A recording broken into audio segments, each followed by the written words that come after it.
እና ስዕለ አድኖ ነው የሚባለው ወይስ ቅዱሳት ስዕላት ነው የሚባለው? ስዕሉስ ያድናል? እና ደግሞ ለምንድን ነው በስዕሉ ፊት የምትሰግዱት? መጽሐፍ ቅዱስ ማን የሰጠሽ ናርዶስ? ላንቺ በዚህ አይነት እንትን ውስጥ አልገባም። ባይዘው ማን የሰጠሽ? ጥያቄ ጠይቄ ነበር የገባው።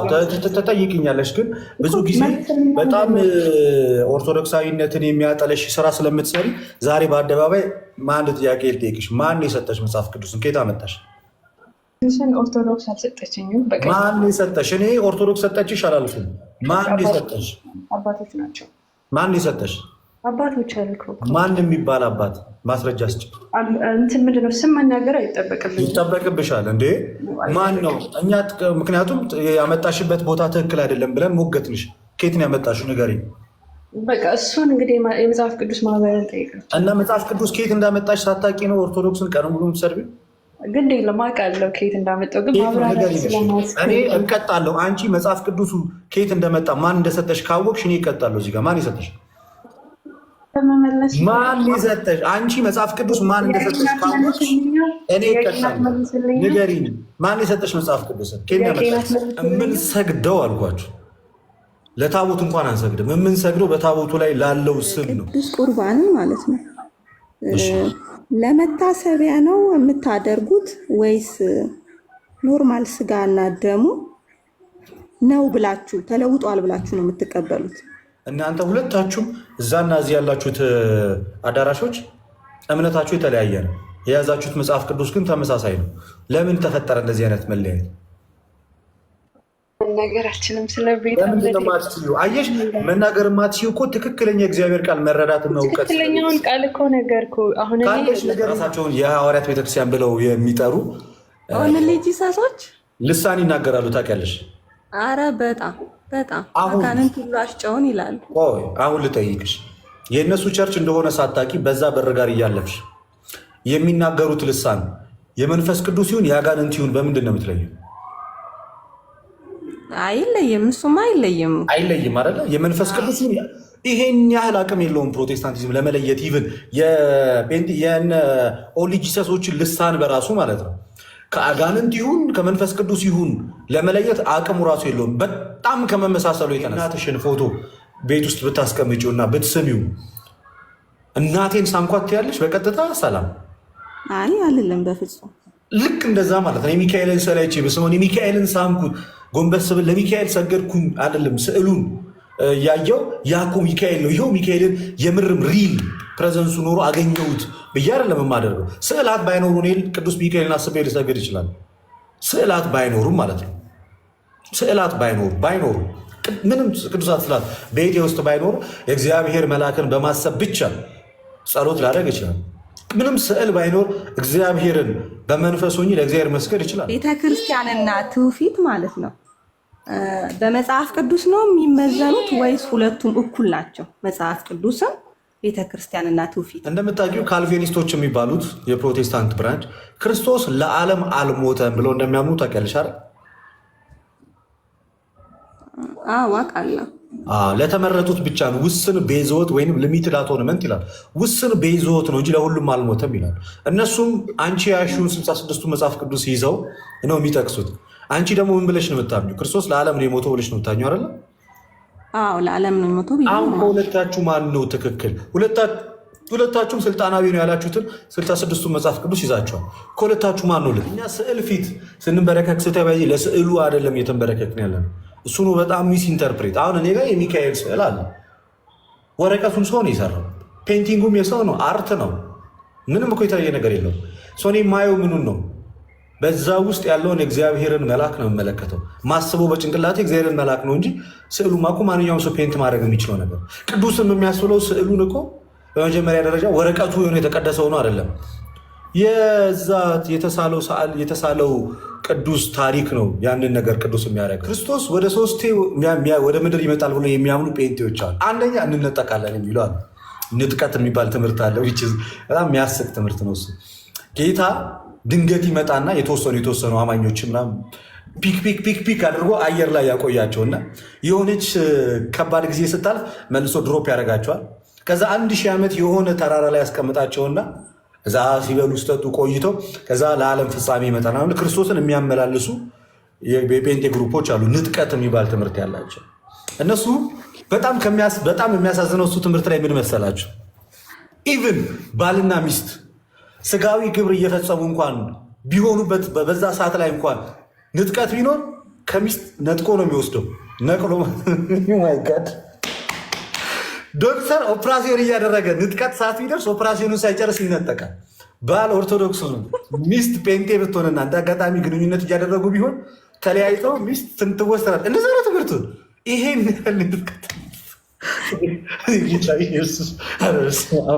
ሹፌር ሆነ ሹፌር ሆነ ኢማጂን ራይት ሹፌሩ ጴንጤ ነው እንበል። እየቀደርኩ አይደለም። ቄስ ትዕግስቱ የሚባሉ አሉ።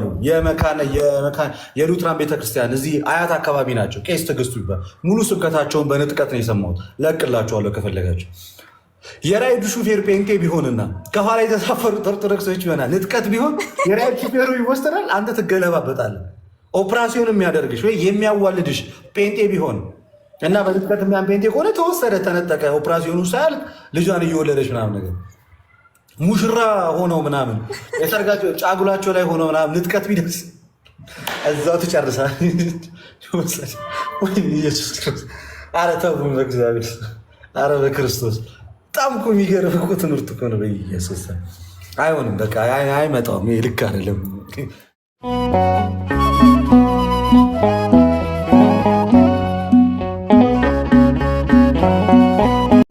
ስዕል አድኖ ብለው ብዙ ጊዜ ጓደኞቼ ይዘው እንትን ሲሉ አያለው እና ስዕለ አድኖ ነው የሚባለው ወይስ ቅዱሳት ስዕላት ነው የሚባለው? ስዕሉስ ያድናል? እና ደግሞ ለምንድን ነው በስዕሉ ፊት የምትሰግዱት? በመሰረቱ ቅዱሳት ስዕላት ነው ተብለው የሚጠሩት። መጠራትም ያለባቸው መጠሪያቸው ቅዱሳት ስዕላት ነው። ገብቶሻል? ቅዱሳት ስዕላት ተብለው ነው የሚጠሩት። እና ቅዱሳት ስዕላት ማለት ምንድን ናቸው ነው? ቅዱሳት ስዕላት ማለት ምንድን ነው? ዋነኛው መጠሪያቸው ቅዱሳት ስዕላት ተብለው ነው መጠራት ያለባቸው። የሚጠሩትም ቅዱሳት ስዕላት የተባሉ ነው። እኛ ቅዱሳት ስዕላትን አናመልክም። ስዕላትን በአጭሩ አጠርስ አድርገው ስዕላትን አናመልክም።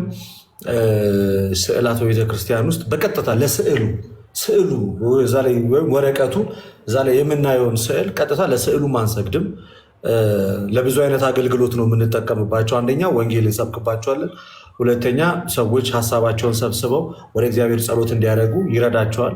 ሌላኛው ደግሞ በቤተክርስቲያን ውስጥ እነዛ ከኛ ያለፉት ክርስቲያኖች ዛሬም በመንፈስ ከኛ ጋር ህብረት እያደረጉ እንደሆነ እናስተምርባቸዋል። በዋነኝነት ግን ወንጌል ለመስበክ ለምሳሌ አይናቸው ብቻ የማያይ ጆሯቸው የማይሰማ ማንበብ የማይችሉ ሰዎች ክርስቶስ ኢየሱስ እንደሞተላቸው በምን አይነት መንገድ ልናስተምራቸው እንችላለን? ምንም መንገድ የለም የምናስተምርበት። በምንድን ነው? በስዕላት በኩል ወንጌል እንሰብክላቸዋለን። በቤተክርስቲያን ካያችሁ አዳም ሲፈጠር፣ ከዛ ሔዋን፣ ከዛ ሲበድል፣ ከዛ ከገነት ሲባረር፣ ከዛ መልአኩ ሲያበስረው፣ ከዛ በኋላ ክርስቶስ ሲወለድ፣ ሲሰደድ፣ ሲሰቀል፣ ወደ መቃብር ሲወርድ፣ ከዛ ከመቃብር ሲወጣ፣ ሲያርግ፣ ተመልሶ ሲመጣ፣ እነዚህ ሁሉ ነገሮች ቅዱሳት ስዕላት ያስተጋባሉ ወይም ይይዛሉ። በዚህም ምን እናደርግባቸዋለን ማለት ነው? የወንጌል ስብከትን አገልግሎት ተደራሽ ይሆንባቸዋል። ኦኬ፣ መጽሐፍ ቅዱሳዊ ናቸው ወይ የሚለውን ነገር አብዛኛው ጊዜ ዘጸአት ላይ በሰማይም ሆነ በምድር ምንም አይነትን ነገር ለራስህ አታድርግ ወይም አትቅረጽ፣ አታምልካቸው፣ አትስገድላቸው የሚለው ጥቅስ እኛም በቤተክርስቲያናችን እንደግፈዋለን። ባይዜ እንደዛ እንዲደረግ እኛም አንፈልግም በፍጹም። እግዚአብሔር አምላክ እያለ በእውነትና በመንፈስ የሚመለክና የሚሰግድለት አምላክ እያለ ሌላ ስዕል ቀርጸን ያን ስዕል አስቀምጠን አናመልክምም፣ የአምልኮ ስግደትም አንሰግድምም። በፍጹም እንደዚህ አይነት ነገር አናደርግም። እስራኤላውያንን ግን እግዚአብሔር በዛን ሰዓት ለምንድን ነው ያን ንግግር የተናገራቸው የሚለው ነገር ወሳኝ። ለምንድን ነው ያን ነገር እስራኤላውያንን በሰዓቱ እግዚአብሔር የተናገረው? ከግብፅ ምድር ካወጣቸው በኋላ ለትንሽ ቀን ሙሴ ከነሱ ቢለይ የበላም ቅርጽ ሰርተው ወርቅ ለብጠው ምን ሲያደርጉ ነበር? ጣዖት ሲያመልኩ ነበር። ይሄ እግዚአብሔርን አሳዘነው። ከዛ እግዚአብሔር እነሱን ሲቆጣቸው እናያለን። እኛ ያንን እኛም አንፈልግም።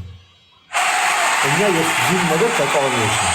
የዚህ ነገር ተቃዋሚዎች ነው። ግን በተቃራኒው እግዚአብሔር ቅዱሳት ስዕላት እንዲቀረጹ አዟል ወይስ አላዘዘም? እሱ ባዘዘው መንገድ አዟል? አዎ አዟል። ያንን እንገለገላለን? አዎ እንገለገላለን። ለምሳሌ ኦሪት ዘጸአት ምዕራፍ 25 ቁጥር 18 ላይ 2 ኪሩቤል ከተቀጠቀጠ ወርቅ ስራ አለ።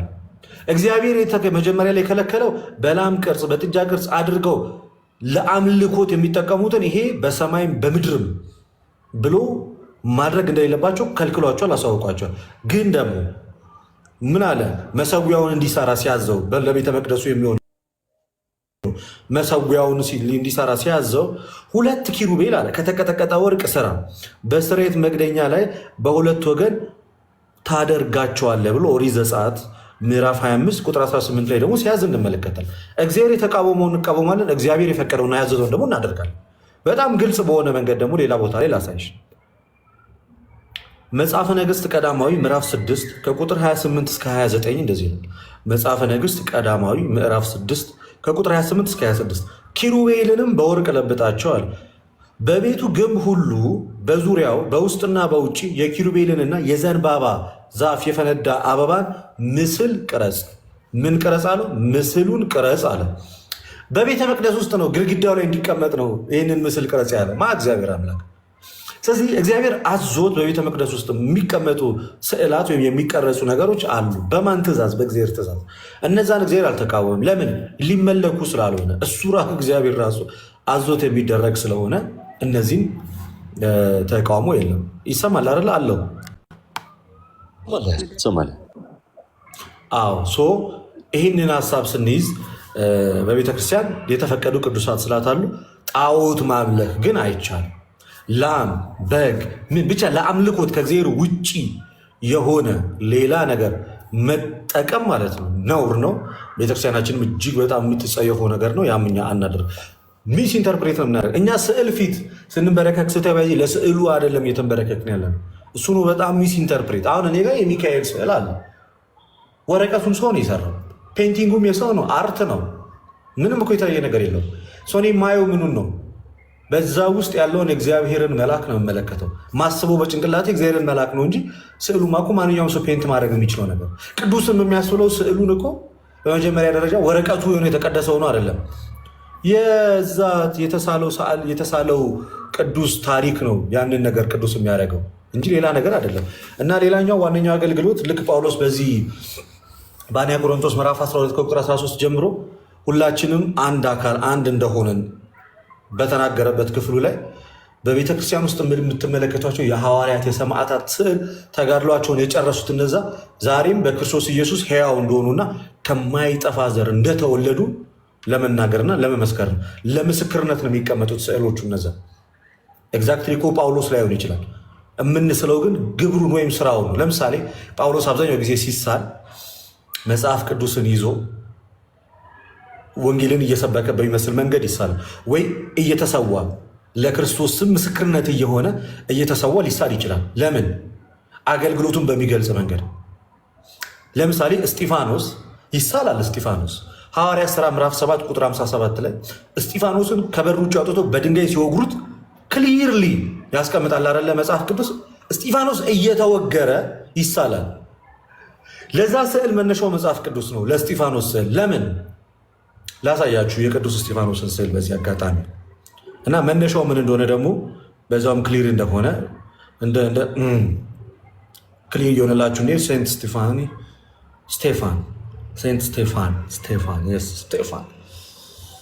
ስቴፋን ሳልቫቶር አይደለም ደግሞ እናንተ ሰዎች ወደ ፊልም እንዳትወስዱብን። ቅዱስ እስጢፋኖስ ቅዱስ እስጢፋኖስ ኢሜጅ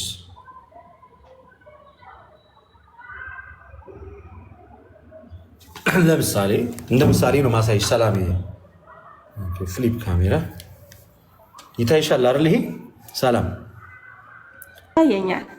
አሁን ድንጋይ ይዘዋል አይደል? እየወገሩት ነው። ሰማይ ተከፍቷል፣ እያየሽ ነው። እና ድንጋይ ይዘዋል፣ እየወገሩት ነው። እሱ ተንበርክኳል። ይሄ ክፍል ይሄ ሀሳብ የቱ ጋር ያለ ይመስልሻል? የእስጢፋኖስ መጽሐፍ ቅዱስ ላይ ልውሰድሽና መጽሐፍ ቅዱስ ላይ ልውሰድሽና ላሳይሽ እየተግባባን እንድንሄድ ሐዋርያት ሥራ ምዕራፍ 7 ወደ መጨረሻ ይኸው ከቁጥር 58 ላይ ከከተማም ወደ ውጭ አውጥተው ወገሩት። ምስክሮቹም ልብሳቸውን ሳውል በሚሉት በአንድ ጎበዝ እግር አጠገብ አኖሩ። እስጢፋኖስም ጌታ ኢየሱስ ሆይ ነፍሴን ተቀበል ብሎ ሲጣራ ይወግሩት ነበር። ከቁጥር 55 ላይ መንፈስ ቅዱስንም ተመልቶ ወደ ሰማይ ትኩር ብሎ ሲመለከት የእግዚአብሔርን ክብር ኢየሱስንም በእግዚአብሔር ቀኝ ቆሞ አየ። የእግዚአብሔርን ክብር የሚለውን የሚያሳየው እዚህ ስዕል ላይ ለምሳሌ የአብ የወልድ የመንፈስ ቅዱስን ክብር እና ኢየሱስ ክርስቶስን ደግሞ በእግዚአብሔር ቀኝ እንደተመለከተው እና እግዚአብሔር በዙፋኑ ሆኖ እንዳየና እነዚህ ድንጋዮቹ ደግሞ እሱ ላይ እየወረዱ እንደሆነ እንመለከታለን። አሁን ይሄ ለዚህ ስዕል መነሻው መጽሐፍ ቅዱስ ነው። ይሄ ስዕል አሁን ጣዖት ነው? ሰላም፣ ይሄ ስዕል አሁን ጣዖት አምልኮ ነው ወይ? ስታስቢ ጣዖት አምልኮ ይመስላል?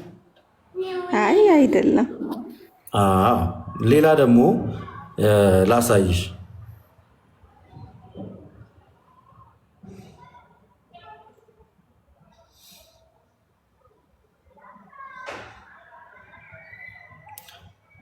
እንደ መነሻ ነው እንደ መነሻ ነው ማሳይሽ።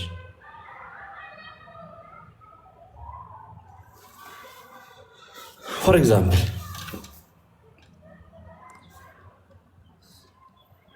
ይህንን ስዕል ስትመለከቺ ምን ታስታውሻለች? ሰላም መጽሐፍ ቅዱስ ላይ ምን ትዝ ይልሻል? ገብርኤል ወደ ድንግል ማርያም መጥቶ ምስራቹን ወንጌል በተነገራት ሰዓት ሲያበስራት አይደል? ሲያበስራት ለምሳሌ እና አሁን ይሄ መጽሐፍ ቅዱስ ላይ በዚህ በሉቃስ ወንጌል ምዕራፍ 4 ከቁጥር 26 ላይ እንደዚህ ይላል። በስድስተኛ ወር መልአኩ ገብርኤል ናዝሬት ወደምትባል ገሊላ ከተማ ከዳዊት ወገን ለሆነው ለዮሴፍ ለሚባል ሰው ወደታጨች ወደ አንዲት ድንግል ከእግዚአብሔር ዘንድ ተላከ። የድንግሊቱም ስም ማርያም ነበር። መልአኩም ወደ እርሷ ገብቶ ደስ ይበልሽ እያለ ሲያበስራት እንመለከታለን። አሁን ይህንን ስዕል ስንመለከት ጭንቅላታችን ላይ የሚመጣው ሉቃስ ወንጌል ነው አይደለ? ሉቃስ ወንጌል ምዕራፍ 1 ስንት ከቁጥር 26 ጀምሮ ያለውን ሀሳብ እንመለከታለን። እና እነዚህ ቅዱሳት ስዕላት ወንጌልን ሰበክንባቸው አልሰበክንባቸው? ቆባቸዋል። ግን ማለት ነው ልደትዬ፣ እኔ እኮ ያልገባኝ ማለት ነው በስዕል መገለጡ እኮ ማለት በስዕል ተገልጦ ለሰዎች ማስተማሪያ መሆኑ መልካም ነው። ነገር ግን ያንን ስዕል እግዚአብሔር ነው ብሎ በዛ ስዕል እየተደፉ እየተነሱ መስገዱ ነው ለእኔ ጥያቄ የሆነብኝ። አይ እንደዛ አንልም እኛ ስዕሉ የስላሴን ስዕል ስናይ ስላሴ ነው ያ ለስላሴ ይሰገድን አንልም አልኩሽ። ከሆነ እዚህ ጋር ሪፕሬዘንቴሽን የሚካኤል ሪፕሬዘንቴሽን ያ ማለት ሪል ቅዱስ ሚካኤል ነው ማለት አይደለም። ቤቴ ውስጥ ያለውን ነው ነገር ግን ምን እንዳስብ ያደርገኛል? የእግዚአብሔር መልአክ እርሱ እንደሆነ እንዳስብ ያደርገኛል እንጂ ያ ማለት ቅዱስ ሚካኤል ነው የክርስቶስን ስዕል እንኳን ባይ ተሰቅሎ ያ ኢየሱስ ነው እያልኩኝ አይደለም የምሰግደው። በመጀመሪያ ደረጃ ለስዕሉ አይሰገድም። አንደኛ ማወቅ ያለባቸው ለስዕሉ በቀጥታ የስዕሉን ለምናየው ለስዕል አንሰግድም። እኛ ለስዕል አንሰግድም። እኛ የምንሰግደው ለቅዱሳን፣ ለጻድቃን፣ ለሰማዕታት እሱንም የአክብሮት ስግደት። ስዕሉን ግን ቬኔሬት ነው የምናደርገው። ቬኔሬሽን ወይም አክብሮት ነው የምንሰጠው። ቬኔሬሽን እንደሆነ አክብሮት እንደሚሰጠው ደግሞ መጽሐፍ ቅዱስም የቀደሙ ቤተክርስቲያን አባቶችም ያስተምራሉ። ቬኔሬሽን እና ስግደት ይለያያል። ስግደት የምንሰግደው የአምልኮ ስግደት ለአምላካችን ለእግዚአብሔር፣ የጸጋ ስግደትን እግዚአብሔር ላከበራቸው ለነሱ መጽሐፍ ቅዱስ ላይ በርካታ ጥቅሶች ስላለ፣ ስዕላትን ግን እናከብራለን፣ አናጣጥልም። አሁን ይህ ሚካኤል ስዕል ነው ብዬ አላጣጥልም። ቬኔሬሽን ሪፕሬዘንት አድርጌ ያስቀምጥ። ልክ ሰው አሁን የእናትሽን ፎቶ ቤት ውስጥ ብታስቀምጪው እና ብትስሚው እናቴን ሳምኳት ያለሽ በቀጥታ ሰላም አይ አልልም በፍጹም። ልክ እንደዛ ማለት ነው። የሚካኤልን ሰላይቼ በስመሆን የሚካኤልን ሳምኩት ጎንበስ ብል ለሚካኤል ሰገድኩኝ አይደለም። ስዕሉን ያየው ያኮ ሚካኤል ነው። ይኸው ሚካኤልን የምርም ሪል ፕሬዘንሱ ኖሮ አገኘሁት ብዬ አይደለም የማደርገው። ስዕላት ባይኖሩ እኔ ቅዱስ ሚካኤልን አስቤ ልሰግድ ይችላል። ስዕላት ባይኖሩም ማለት ነው። ስዕላት ባይኖሩ ምንም ቅዱሳት ስዕላት በቤቴ ውስጥ ባይኖሩ የእግዚአብሔር መልአክን በማሰብ ብቻ ጸሎት ላደርግ ይችላል። ምንም ስዕል ባይኖር እግዚአብሔርን በመንፈስ ሆኜ ለእግዚአብሔር መስገድ ይችላል። ስዕሉ አይሰገድለትም። ባጭሩ ሰላም ስዕሉ አይሰገድለትም። መጽሐፍ ቅዱስ ሰው ማለት እግዚአብሔር በእውነትና በመንፈስ የሚመለክ አምላክ ነው ስለሚል እኮ ነው። በቃ እኮ አሁን ግልጽ ሆነልሽ። አሁን ለስዕል እኛ አንሰግድም። ለስዕል ትሰግዳላችሁ እንባላለን እንጂ እኛ ለስዕል አንሰግድም። ለስዕል የምንጠቀምበት ስዕላትን አሁን ለነገርኩሽ አገልግሎት ነው ስዕላት የምንጠቀመው እንጂ በቀጥታ ለስዕላት እኛ አንሰግድም። ቅዱሳት ስዕላት ናቸው፣ እናከብራለን። ግን ስግደት የምንሰግደው የአምልኮ ስግደት ለእግዚአብሔር፣ ለስላሴ ስዕል የአምልኮ ስግደትም ሆነ ምንም አይነት ስግደት አንሰግድም። ምንም እንኳን ስዕሉ የስላሴ ቢሆንም ስግደቱ የሚገባው በአንድነትና በሶስትነት ለሚመለከው ለእሱ ለእግዚአብሔር ብቻ ነው። እሺ ልደትዬ አመሰግናለሁ። አይ ብዙ ጊዜ ማለት ለስዕል የምትሰግዱ ወይ ደግሞ ለስዕሉ ሳይሆን ለስዕሉ ባለቤት እንሰግዳለን ማለት ስዕሉን ስናየው የስዕሉን ባለቤት እንሰግደው ብዙ ጊዜ እዛ ስትሉ ስለምሰማ ነው። ለስዕሉ አንሰግድም፣ ለስዕሉ ባለቤት እንሰግዳለን። ያ ዳስቱ ፕሮቴስታንቱ ግን እኛን እንትን ሲለን ስለኛ ሲናገር እናንተ ስዕል አምላኪዎች አይ ነው አናመልክ፣ እናንተ ለስዕል ሰጋጆች ነው፣ እኛ ለስዕል አንሰግድም። ለታቦት እንኳን አንሰግድም። እኛ እንኳን ለስዕል ይቅርን ምን ሰግደው ታቦቱ ላይ ላለው ለኢየሱስ ክርስቶስ ስም ነው። ኢቨን ቅድም የጠየኳት ነገር ነበረ። ልጅቷን አንድ ፕሮቴስታንት መንገድ ላይ አግኝቼ ምላስ ሙሉ ለእግዚአብሔር አብ ክብር ኢየሱስ ክርስቶስም ጌታ እንደሆነ የመሰክር ዘንድ የሚለው በጣም እጅግ ፌመስ የሆነ የአዲስ ኪዳን ጥቅስ ጠይቃት አላወቀችውም። ትራክት እየሰጠች መንገድ ላይ እየሰበከች ቪዲዮን ገብታችሁ ማየት ትችላላችሁ። ይሄ ፊልጵስዩስ 2:11 ላይ ያለው በታቦቱ ላይ ያለው ጽሑፍ እሱ ነው። እምንሰግደው አልኳችሁ ለታቦት እንኳን አንሰግድም። የምንሰግደው በታቦቱ ላይ ላለው ስም ነው። እምንሰግደው አልኳችሁ እህታችን አለ ለታቦቱ እንኳን አለ ታቦቱ ላይ ላለው ስም ነው የምንሰግደው። ዲስማች ቤተክርስቲያን ተጠንቅቃል። ማክበር ግን ቬኔሬሽን ቬኔሬሽን ወይ አክብሮት እንሰጣለን። አምልኮት ለእግዚአብሔር ብቻ፣ ስግደትም ጻድቃን ሰማዕታት ለሆኑት ልክ መጽሐፍ ቅዱስ ላይ ለምሳሌ አብርሃም ለጌጢ ሰዎች ሰገደ እንደሚል መጽሐፈ ሩት ምዕራፍ 2 ቁጥር 10 ላይ በግንባሯ ተደፍታ ለቦዔዝ ሰገደች እንዲል ኦሪት ዘፍጥረት ምዕራፍ 19 ከቁጥር 2 መላእክት በመሸ ጊዜ ወደ ሰዶም ሲገቡ ሎጥ ከበር ውጭ ወጥቶ እንደሰገደላቸው ሐዋርያት ሥራ ምዕራፍ 16 ቁጥር 19 ቁጥር 29 ሐዋርያት ሥራ ምዕራፍ 16 ቁጥር 29 ላይ በጳውሎስና በሲላስ እግር ፊት መጥቶ እንደተደፋ እንመለከታለን። እኚህ ነገሮች መጽሐፍ ቅዱስ ያሉ ሰው እንደዚህ አይነት ነገር እናደርግ። ከዛ ውጭ ስዕል አቁመን ለስዕል ለስዕሉ ባለቤት ባጭሩ ሳለ። እሺ ልደትዬ፣ ስለዚህ እኔ ማለት ነው ስዕል ባይኖረኝ እንዲሁ ለእግዚአብሔር ዝም ብዬ ስግደቴንና አምልኮዬን መስጠት እችላለሁ ማለት ነው። ኤግዛክትሊ ይቻላል፣ ይቻላል።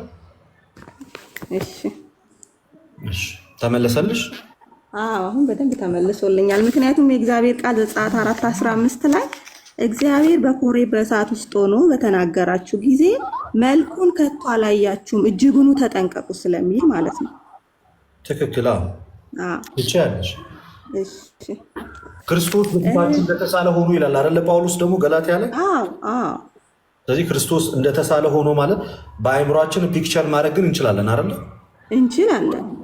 ያን ፒክቸር ያደረግነውን ነገር ደግሞ በስዕል መልክ ማስቀመጥ እንችላለን። ያየነው የተገለጠ ነገር ስለሆነ ክርስቶስማ ኦልሬዲ ስለታየ ስጋ ለብሶ ታይቷል። ኦልሬዲ ስለታየ ሐዋርያቱ ያዩት ሰዎች ሁሉ በገለጹት መልኩ መሳል ይቻላል። ምክንያቱም የሰው አካል ይዟል።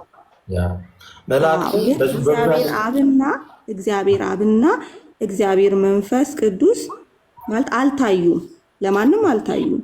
ዶግማ አይደለም። አክቹዋሊ መንፈስ ቅዱስ ለምሳሌ በቤተክርስቲያናችን በርግብ አምሳል ይሳላል አለ መጽሐፍ ቅዱስ ላይም ስላለ በማቴዎስ ወንጌል ምዕራፍ 3 ላይ ያለው ሀሳብ ጌታ በሚጠመቅ ሰዓት ላይ መጨረሻው ክፍል ላይ በርግብ አምሳል እግዚአብሔር መንፈስ እንደወረደ ያንን አሁን ለምሳሌ በዛ መንገድ አለ። ቅዱሳት ስላት አሉ። ጌታ ሲጠመቅ በደመና ሆኖ አብ ሲናገር እና ደግሞ መንፈስ ቅዱስ በርግብ አምሳል ሲወርድ ያውም በቤተክርስቲያናችን በስዕላት ደረጃ ለምን ሀሳቡ መጽሐፍ ቅዱስ ላይ ስለምናነሳው አንዳንድ ስዕላዊ የሆኑ የመጽሐፍ ቅዱስ ጥቅሶች አሉ። ጥቅሶቹ በራሳቸው ስዕላዊ የሆኑ ናቸው። እነዛን ወደ ስዕል መቀየር ያን ክፋት ያለው ነገር አይደለባቸው። አይ ክፋት የለውም። ሲጀምር እኮ በነገራችን ላይ ለመሳል ራሱ የግድ መታየት አለባቸው የሚል እንትን የለም።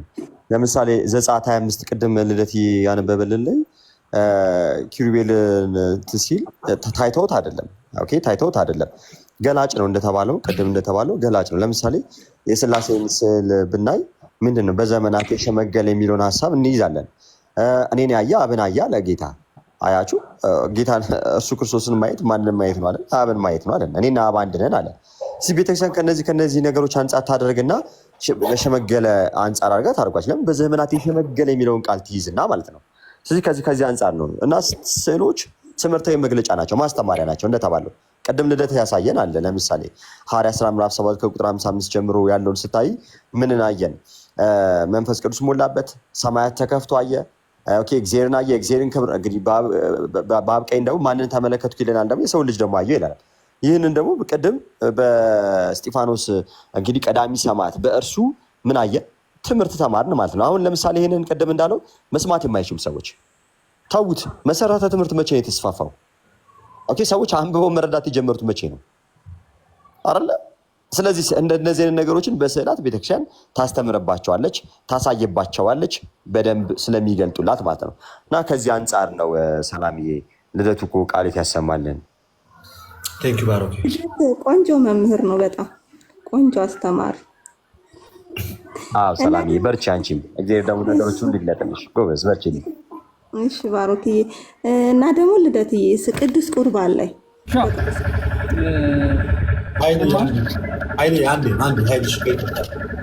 አንዴ ሞተር ውስጥ ነው ያለው ኃይልሽ ወይ ባጃጅ ውስጥ ነው። ድምፅ ስላለ አንዴ ጠብቀን ከእህታችን ጋር እንጨርስ። በጣም ከታለ ድምፅ ይሰማል። ባሮክ ኧረ ኃይልሽ አንዴ ጠብቀ ኃይልዬ ነው ጌታ እባክህ አንዴ ቆይ። እሺ ሰላም አለሽ? አዎ አለ። ቅዱስ ቁርባን ላይ ምን ነበር ያልሽው? አዎ እና ቅዱስ ቁርባንን ማለት ነው ለመታሰቢያ ነው የምታደርጉት ወይስ ኖርማል ስጋና ደሙ ነው ብላችሁ ተለውጧል ብላችሁ ነው የምትቀበሉት? እኔ ከምናገር የእግዚአብሔር ቃል ቢናገር አይሻልም? ሰላምዬ ኧረ ደስ እያለ እምነታችን ምንድን ነው መሰለሽ? ቅዱስ ቁርባን እውነተኛ የጌታ ስጋና ደም ነው። በቃ አለቅ። እውነተኛ አማናዊ እውነተኛ የጌታ ስጋና ደም የምንበላው ወይ የምንበላው እንጀራ የምንቆርሰው እንጀራ የምንጠጣው ወይም እውነተኛ የጌታ ስጋና ደም ነው። ይህንን ያለው ልደተ ቃል ወይ ባሮክ ወይ ሰሟን አይደለም። የጌታ ቃል ሲናገር በዮሐንስ ወንጌል ላይ እንደዚህ ይላል። ዮሐንስ ወንጌል ምዕራፍ 6 ከቁጥር 51 ጀምሮ እንደዚህ ይላል። ከሰማይ የወረደ ሕያው እንጀራ እኔ ነኝ ያለ ጌታ። ሰው ከዚህ እንጀራ ቢበላ ለዘላለም ይኖራል። እኔም ስለ ዓለም ሕይወት የምሰጠው እንጀራ ስጋዬ ነው አለ ጌታ። እንግዲህ አይሁድ ይህ ሰው ስጋውን ልንበላ ይሰጠን ዘንድ እንዴት ይችላል ብሎ እርስ በርሳቸው ተከራከሩ። ስለዚህ ኢየሱስ ሲያብራራ እንዲህ አላቸው፣ እውነት እውነት እላችኋለሁ የሰው ልጅ ስጋ ካልበላችሁ ደሙንም ካልጠጣችሁ በራሳችሁ ሕይወት የላችሁም። ስጋዬን የሚበላ ደሜንም የሚጠጣ የዘላለም ሕይወት አለው፣ እኔም በመጨረሻ ቀን አስነሳዋል። ስጋዬም እውነተኛ መብል ነው፣ ደሜም እውነተኛ መጠጥ ነው።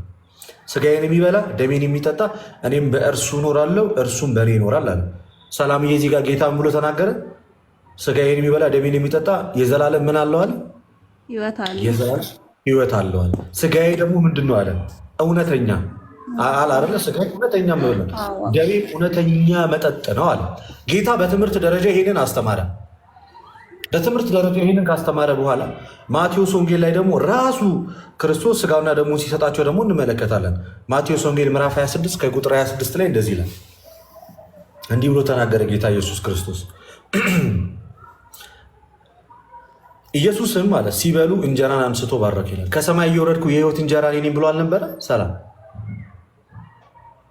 ከሰማይ የወረድኩ የሕይወት እንጀራ እኔ ነኝ ብሎ ነበር አይደለ? አዎ ብሏል። አዎ እንደዛ ብሎ ነበረ። ቆይ አንዴ ሀና ላስወርድሽ ከይቅርታ ጋር አንዲት እህታችንን ላስገባ ስለፈለኩ። ሚስራ ነይ ግቢያ ደቅ በይና ተማሪ አንቺ ጥብስ ነይ ግቢና ቁጭ በይ እንዳትወጪ።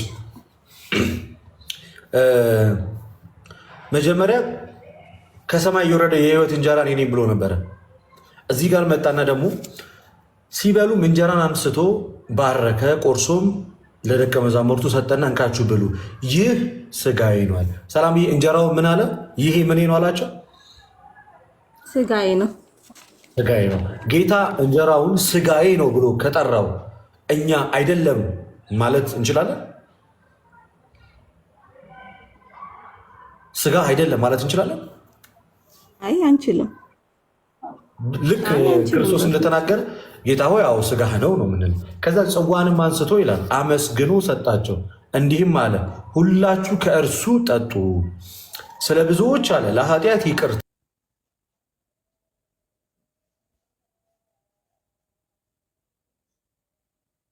ነው ብሎ ጠራው አይደለ? ሰላም። አዎ። ስለዚህ እኛም ይህንን ያደረገው ግን ጌታ ዝም ብሎ እንጀራ አንስቶ ነው ወይንስ አመስግኖና ባርኮ ነው?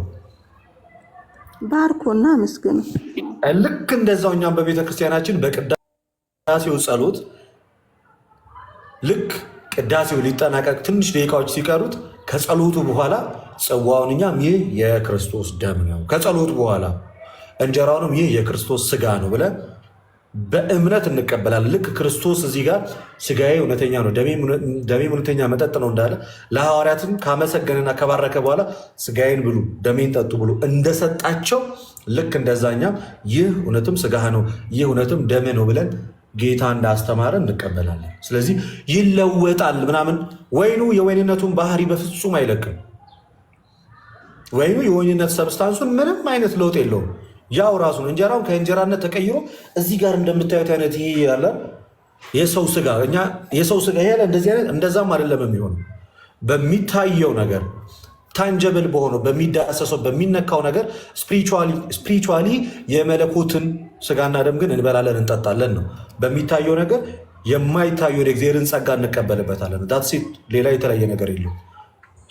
ከዛ የተነሳ አማናዊ ነው የምንለው ለዛ ነው እንጂ የሆነ ወደ ደምነት እየተለወጠ ከዛ ወደ ስጋ ያለ ስጋ ጥሬ ስጋ ወይ ስንበላ ሴንስ እንደምናደርገው ወደዛ እየተለወጠ የሚባል ትምህርት የለንም። እሺ እንደዛ አይደለም። ኦኬ ግን እዛ ጋር ማለት ነው ዮሐንስ 6:54 ላይ ልክ አሁን አንተ ካልከው በኋላ በእርሱ እኖራለሁ ካለ በኋላ ደቀ መዛሙርቶቹ እዚህ ጋር ግራ ተጋቡ አይደለ? የሚያስጨንቅ ንግግር ነው፣ ማን ይሄንን ሊሰማ ይችላል አሉት አይደል?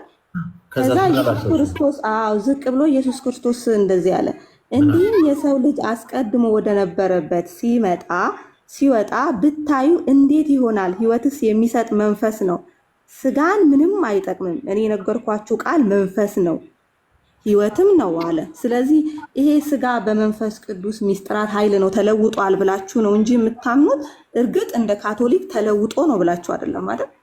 እኛ የምናምነው ከጸሎቱ በኋላ ያ ወይን የክርስቶስ ደም ነው ብለን ነው የምንጠጣው። ከጸሎቱ በኋላ ያን እንጀራ የክርስቶስ ስጋ ነው ብለን ነው የምንበላው እንጂ ሰብስቴንሻል ቼንጅ ይመጣል ብለን እኛ አናምንም። ስለ ካቶሊኩ አይዶን ነው ኤግዛክትሊ ካቶሊክ እዚህ ላይ ምን ትላለች የሚለውን ነገር መናገር አልችልም። አይ ዶንት ኢቭን ኖ ዲቴል የነሱን። እኔ እንደ አንድ ኦርቶዶክስ ነፍስ የተለየው መለኮት የተዋሃደውን ስጋ እንደምንበላ እናምናለን። ምክንያቱም ጌታ ራሱን አይደለ በመስቀል ላይ የሰዋው ሲሰዋ ሞት አይደለ የሞቱ ውጤት ነው አይደል ይሄ። ስለዚህ የሞት ውጤት ከሆነ ነፍስ የተለየው መለኮት የተዋሃደውን ስጋ እንበላለን ብለን ነው የምናምነው እንደ ኦርቶዶክስ እንጂ ሌላ ፋርዘር ዲቴል ተለወጠ አልተለወጠ ወደዚህ ይለወጣል ወደዚህ ይገባል ምናምን ብለን በጣም ብዙ ዲቴል ማብራሪያዎችን በዛ ልክ አንሰጠው። እኛ በእምነት ነው በቃ አፋችንን የምንከፍተው ለመራቀቅ ሳይሆን በቅዱስ ቁርባን ላይ አሜን ብለን ለመቀበልና ለመቀበል ብቻ። ቴንኪው ጉጉዬ። የመንፈስ ቅዱስ ስራ ነው ብላችሁ ነው ታምኑት ማለት ነው። በስርዓት መንገድ ግን እዚች ጋር አንድ ነገር ላብራራለሽ። ጥሩ ጥያቄ ነው ያነሳሽው። ወደ ሌሎቹ ከሚሄዱ እንዲህ ይላል፣ ኢየሱስ ግን ደቀ መዛሙርቱ እንዳንጎራጎሩ በልቡ አውቆ አላቸው፣ ይህ ያሰናክላችኋልና እንግዲያውስ የሰው ልጅ አስቀድሞ ወደነበረበት ሲወጣ ብታዩ እንዴት ይሆናል? ይሄ ማለት ወደ ነበረበት ማለት ወደ መጣበት ቦታ አይደል?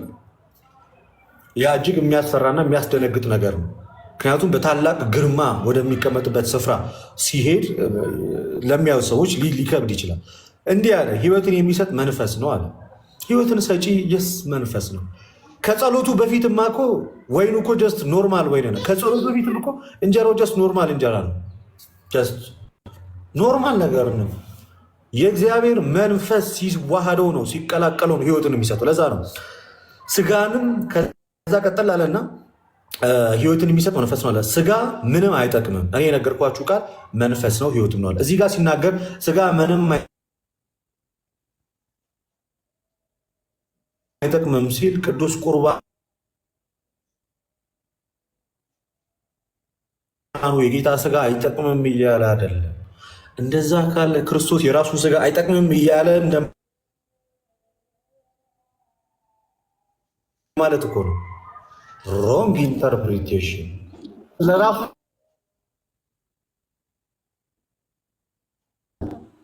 እዚህ ጋር እያወራ ያለው ክርስቶስ ስጋ ምንም አይጠቅምም ሲል ስለለበሰው ስለተዋህዶ ምን መስል መተጣጣ ያለ የሚያስጠጣ ነበር ይመስላል። ስለዚህ ክርስቶስ ከፍ አደረገና መንፈሳዊ ነገር እያወራላቸው ነው እንጂ ስጋዊ ነገር እያወራ እንዳልሆነ ነገራቸው። አሁን ምታል ኔትወርክ በጣም ነው የሚያስቸግረው።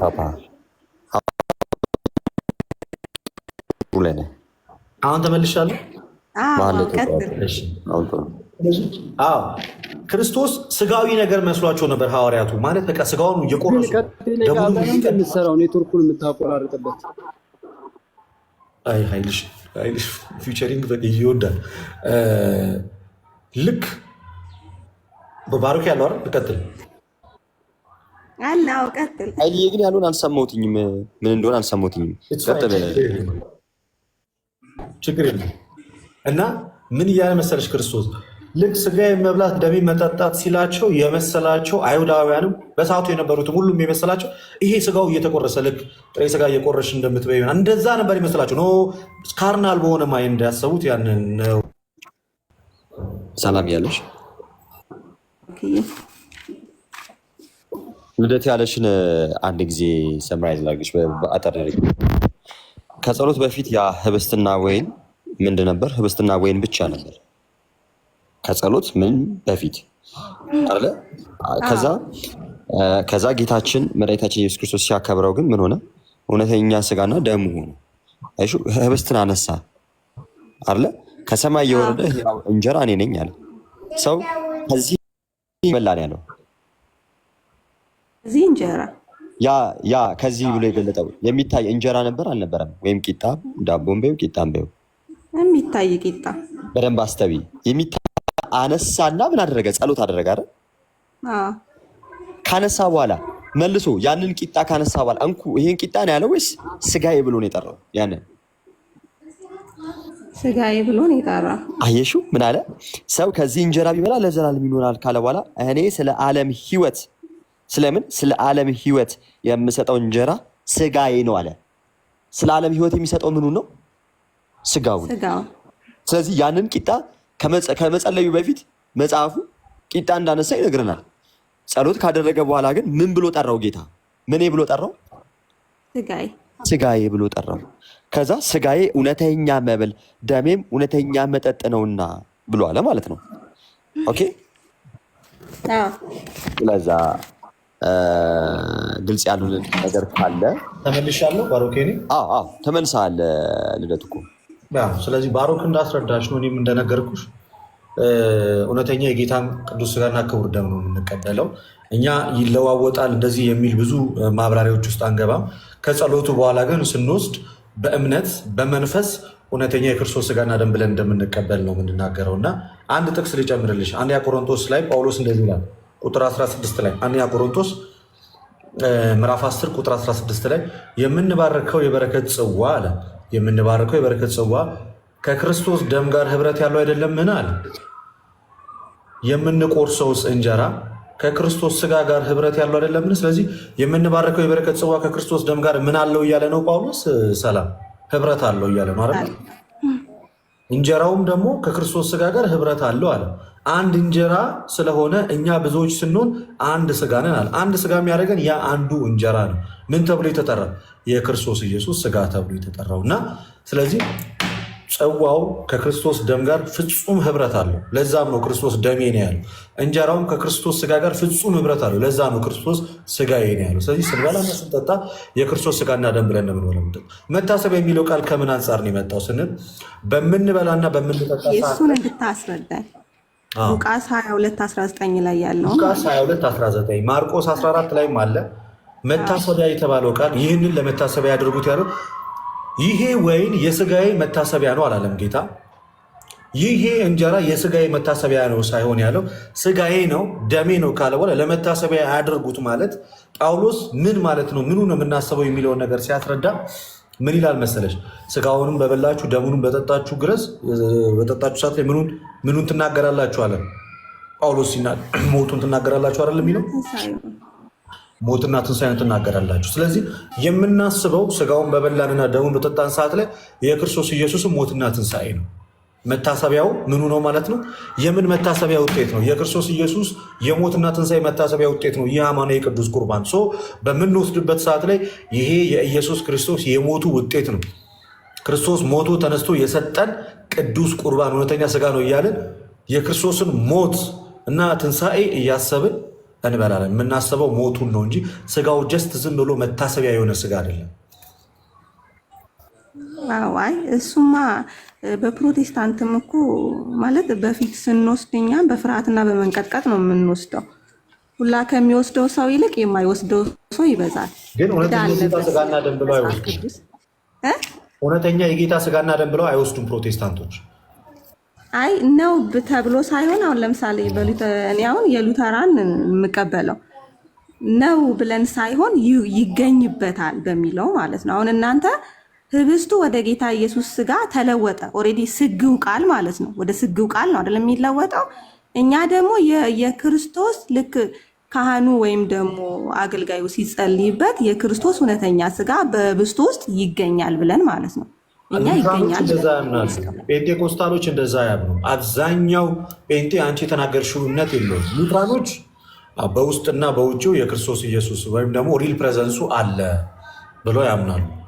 እኛም የምናምነው ምንድን ነው? ያ ህብስት ከጸሎት በኋላ ተለውጦ አይነት ቃላቶች ያን ያህል አንጠቀምም። እኛ እንደ ኦርቶዶክስ እኛ የምናምነው ከጸሎት በኋላ በቃ ያ የጌታ ስጋ ነው፣ ከጸሎት በኋላ ያ የጌታ ደም ነው ብለን ነው የምናምነው እንጂ መለዋወጥ የሚሉትን ብዙ ፍልስፍናዎች ውስጥ እኛ ማብራሪያዎች ውስጥ አንገባም። እንዳጠቃላይ በቃ ስንበላውና ስንጠጣው የጌታ ስጋና ደም በዚህ ሰዓት ተለወጠ፣ ከዚህ ሰዓት እንዲህ ነበር፣ ከዚህ ሰዓት በኋላ እንዲህ ሆነ የሚሉ አይነት ማብራሪያ ውስጥ አይደለም የምንገባው። በቃ ከጸሎቱ በኋላ ከቅዳሴው ጸሎት በኋላ አፍተር ኢንቮኬሽን ይለዋል ወይን ቢካም ብለድ ኦፍ ጂሰስ ክራይስት። በቃ ከጸሎቱ በኋላ በቃ ያ የክርስቶስ ኢየሱስ ደም ነው በቃ አለቀ። ከጸሎቱ በኋላ ያ የኢየሱስ ክርስቶስ ስጋ ነው ብለን በቃ አምነን የምንቀበለው የእኛ እምነት ይሄ ነው። አይ ጥሩ ነው፣ ደስ ይላል በጣም። ስለዚህ በታሪክ ውስጥ ደግሞ ቅዱስ ቁርባን እንደማያድን የተናገር ማንም የቤተክርስቲያን አባት የለም። ግን በፕሮቴስታንቱ ዘንድ ከምሳሌ በዘለለ በአብዛኛው ፕሮቴስታንት በተለይ በፔንቴኮስታሊዝሙ ዎች አካባቢ እውነተኛ የጌታ ስጋና ደም ነው ብሎ ወይም ደግሞ ለኃጢአት ስርየት ነው ወይም ደግሞ የዘላለም ሕይወት ይሰጣል ብሎ አይታመንም። ከዚህም የተነሳ ከመጽሐፍ ቅዱስ ጋር የተጋጨ ትምህርት ነው እንላለን። ክልደት እንትን እኮ ነው ሰላም። በዚህ በዮሐንስ ወንጌል ምዕራፍ 2 ላይ የምታስታውሽ ከሆነ ጌታ ውሃውን ወደ ምን ቀየረው? ወደ ወይን ጠጅ። አስቀድሞ ምን ነበረ? ያ ውሃ ነው። ግን እኮ ባሮክዬ በእንደዛ ሄድን ማለት ነው ወደ ካቶሊክ ነው። ምሳሌ ሳይሆን ያ ሰብስቴንሻል ቼንጅ አለ። እሱ ወደ ካቶሊክ ነው የሚመጣው። ምንሽ የፈለግኩት ምን መሰለሽ? ውሃውን ወደ ምን ቀየረ ጌታ አልኩሽኝ? ወደ ወይን ጠጅ። ውሃውን ወደ ወይን ጠጅ የቀየረው ጌታ አሁን እኛ ፊዚካል ቼንጅ አለ እኮ አንልም። በነገራችን ላይ ባይዜ በቤተክርስቲያን ውስጥም ፊዚካል ቼንጅ አለ አንልም፣ ሚስቲካል ቼንጅ። ይሄ በራሱ ያ የሚታይ ቂጣ የሆነና ግን በሚታየው ቂጣ ውስጥ ግን ያ ከጸሎት በኋላ ራሱ ምን ይሆናል? ስጋ ይሆናል ነው የምንለው። አሁን እኔ ይህንን ያልኩሽ ያንን የለወጠው ጌታ ወደ እንትን የለወጠው ጌታ ነው። ስለዚህ ያንን ወይኑንና የእናንተ እኮ ባሮክዬ በቃ የእናንተ ትክክል ነው። ምክንያቱም በመንፈስ ቅዱስ አሰራር በሚስጥራት መንገድ በቃ ተለወጠ ብላችሁ ነው እንደዛ ነው የምንለው። ምንም አይነት ፊሎሶፊ ምናምን አይገባበትም። እኛ እንዳፈር ካቶሊክ ማለት ነው። እኛ ማብራሪያ ውስጥ አንገባም። በኢትዮጵያ የእናንተ እኮ በጣም መልካም ነው። ለዛ ነው ልክ አሁን ካቶሊኮቹ እዛ ጋ ልክ ክርስቶስ ውሃውን የወይን ጠጅ አድርጎ በለወጠበት መንገድ ነው የሚቀበሉት። እሱ ፍጹም ስህተት ነው። የካቶሊኮቹን ዊዶን ነው። እኔ ያን ያህል ቴዎሎጂያቸውንም በእርግጠኝነት አላውቀውም፣ ግን እንደዛ ከሆነ ልክ አይደለም። እኛ ምናምነው በቃ ኦርቶዶክሳዊ ማይንድ ሴቱ ምንድነው ሚስቲካል ቼንጅ ነው። የማይታይ የሚታይ ሳይሆን እጅግ የሆነ ሚስቲካል ቼንጅ ምንም አይነት ይሄ ኔቸሩ የእንትኑ ኔቸሩ ሉዝ አያደርግም። ገብቶሻል? ግልጽ ሆኖልሻል? ግልጽ ከሆነልሽ በደንብ ነው ግልጽ ይሆነልኝ። ልደት በቃ ግልጽ ከሆነልሽ በቃ ምንም ብዙ ጊዜ ማባከን ወደ ሌላኛው ጥያቄ ነው መሄድ ያለብን። መርሎተ ጽድቅን ምናልባት እዚህ ከሆነች በደንብ እንትን ይልልሻል። እዚህ መጽሐፍ ላይ ከምን አንጻር ወይን ጠጅ እንዳልኩሽ አብራራልሻለሁ ግን ይህ መጽሐፍ ማግኘት ታሪፍ ነው። በቃ ከገባት ብዙም ባናወንትን ባንልባት በዚህ ደረጃ አሁን ሰላም በደንብ ገብቶሻል። በደንብ ነው ይገባል። ከገባት በቃ ዳት ሲነፍ እንደመጀመሪያ እውነቱን ለመናገር መድሎተ ጽድቅን ባሮክ ሊሰጠኝ ነው መሰለኝ። በልበል ይህንን ያለችበት ማርያም ስጣታለሁ እንዴ ጌታ አራው እኔ በቃ ሰዎች መሰረታዊ እንደዚህ የቅዱስ ቁርባን ላይ በደንብ ገብቶኛል ካሉ ይህ ትልቅ ረፍት ነው። ነገረ ክርስቶስ ነገረ ስላሴ ገብቶኛል፣ በቃ የክርስቶስ ትምህርት ገብቶኛል፣ የሚስጥራት ትምህርት ተረድቻለሁ ሲል የሆነ ሰው ይህ በጣም ትልቅ ነገር ቀላል ነገር አለ እና ደስ ይላል። ሌላ ጥያቄ ምንድን ነው ሰላም? መጽሐፍ ቅዱስ ማለት ነው እኛውን ሶላ ስክሪፕቸራ ስንል መጽሐፍ ቅዱስ ብቻ የተጻፈው ብቻ ነው እያለን አይደለም፣ ግን በመጽሐፍ እያላችሁ ነው። አይ ልደትዬ እኔ እስከማውቀው እየተማርኩት እስካለውም ድረስ እንደዛ ብለን አይደለም የምናስበው። ማለት ቤተ ክርስቲያንና ትውፊት አሉ፣ ግን ባለስልጣናቸው መጽሐፍ ቅዱስ ነው ብለን ነው የምናስበው። ስለዚህ በመጽሐፍ ቅዱስ ተመዝኖ የምንወስደው አለ፣ የምንተወው አለ ማለት ነው። ስለዚህ ያንተን ሀሳብ ደግሞ ብትነግረኝ።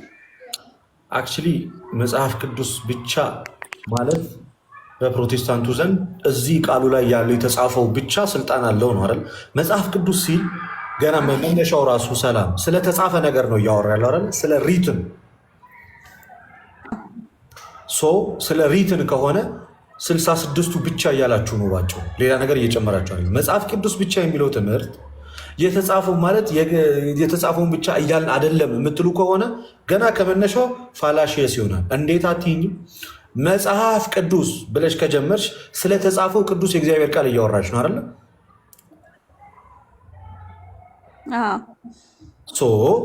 እያወራሽ ያለሽው እጅሽ ላይ ስለያሽው ስለ 66ቱ ብቻ ነው። ከዚህ ውጭ ሌላ የለም ነው እያልሽ ያለሽው ባቸው።